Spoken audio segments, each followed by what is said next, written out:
ایک غیر مسلم ہیں اور انڈیا سے اردو جانتے ہیں، سمجھتے ہیں، انہوں نے سوال پوچھا ہے کہ کیا اسلامی ریاست میں ہمیں اپنے مذہب کی تبلیغ کی اور اپنی عبادت گاہوں کی تعمیر کی اجازت ہوتی ہے؟ اگر ہوتی ہے تو پھر سعودی عربیہ میں اور دوسرے اسلامی ملکوں میں چرچ بنانے کی پرمیشن کیوں نہیں ملتی، جبکہ آپ مسلمان لندن اور پیرس میں اپنی مسجدیں بناتے ہیں؟ چند اسلامک ملکوں میں، مثال کے طور پہ سعودی عربیہ ایٹسٹرا میں، propagation of any other religion is prohibited. Even construction of any place of worship is also prohibited. اور اس میں کئی غیر مسلم کہتے ہیں کہ ہم جب آپ کو الاؤ کرتے ہمارے کنٹری میں آتے، یورپ میں آتے، امریکہ میں آتے، تبلیغ کرتے، ماسک بناتے، تو ہمیں کیوں نہیں پرمیشن ہے؟ اس کا میں سمپل سوال پوچھتا ہوں انہیں کہ میں غیر مسلمان سے یہ پوچھتا ہوں، اگر آپ ایک اسکول کے پرنسپل ہیں اور اگر آپ میتھس ٹیچر چننا چاہتے ہیں اور 3 ٹیچر آتے ہیں، ایک ٹیچر سے آپ اور سوال پوچھے 2 + 2 کتنا؟ پہلا ٹیچر کہتا ہے کہ 2 + 2 3، دوسرا ٹیچر کہتا ہے 2 + 2 4، تیسرا ٹیچر کہتا ہے 2 + 2 6۔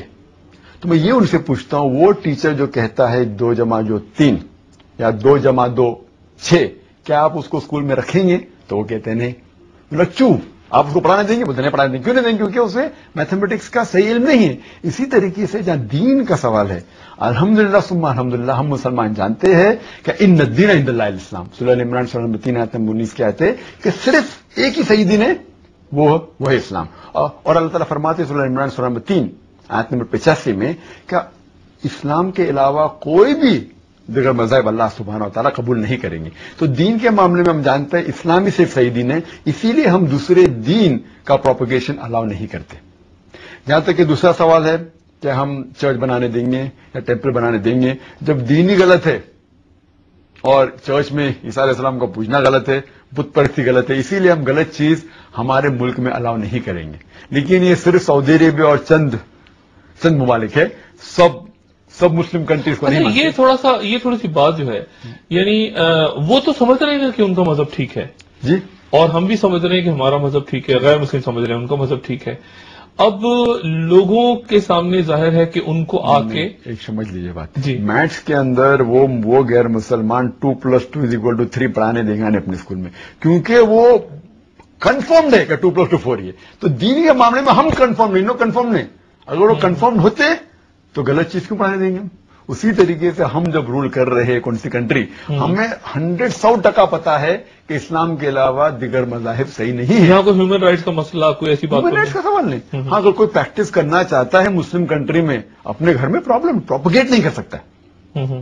اسی طریقے سے کوئی ٹیچر اپنے دماغ میں سوچتا ہے 2 + 2 = 3 تو پرابلم نہیں، لیکن بچے لوگ کو پڑھائیں گے تو ہم اس کو بالکل یہ نہیں کریں گے کہ ہمارے بچوں کا پڑھاؤ 2 + 2 = 3۔ اسی طریقے سے سائنس اینڈ ٹیکنالوجی میں لوگ ماہر ہے، ہم سائنس اور ٹیکنالوجی کے لیے لوگ کو بلاتے ہیں امریکہ سے، یورپ سے، آؤ ہمارے ملک میں سائنس اور ٹیکنالوجی پہ آپ ماہر ہیں، ہم آپ سے سیکھیں گے، لیکن دین کے معاملے میں ہم ماہر ہیں الحمدللہ۔ تو اسی طریقے سے جہاں تک کہ ان کا سوال ہے، انہیں ابھی تک کہ اتنا they are not confirmed it, so we are trying to get them to the right part of Islam, therefore we propagate our religion to the non Muslims.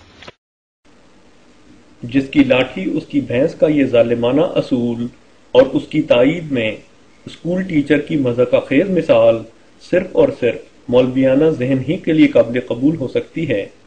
کیا اس مقام پر ڈاکٹر ذاکر نائک جیسے عالمی شہرت یافتہ عالم اور طالبان سطح کی سوچ میں کوئی فرق نظر آتا ہے؟ ادنا سے ادنا عقل و فہم رکھنے والا شخص بھی جانتا ہے کہ ہر مذہب کا پیروکار اپنے مذہب کو سچا اور دوسرے مذاہب کو غلط سمجھتا ہے۔ تو کیا ان مولویوں کی منطق کے مطابق ہندوستان اور دیگر غیر اسلامی ممالک کے لیے بھی یہ جائز نہ ہوگا کہ وہ جس مذہب کو غلط سمجھیں اس کی تبلیغ و اشاعت پر پابندی لگا دیں؟ تاریخ مذاہب گواہ ہے کہ جس بھیانک اصول کو یہ مولوی حضرات اسلام کی طرف منسوب کر کے اس کی بدنامی کا باعث بن رہے ہیں، وہ تو ہمیشہ انبیاء کے دشمنوں کی مسلمہ اور متفقہ سنت رہی ہے۔ یہ تو کفار مکہ تھے جو آن حضرت صلی اللہ علیہ وسلم اور آپ کے صحابہ کی تبلیغ و اشاعت کو ان مولویوں کے سے عذر تراش کر کے ممنوع قرار دیتے تھے اور اپنے اس قانون کی خلاف ورزی پر آن حضرت صلی اللہ علیہ وسلم اور آپ کے صحابہ کو طرح طرح کی اذیتیں پہنچاتے تھے۔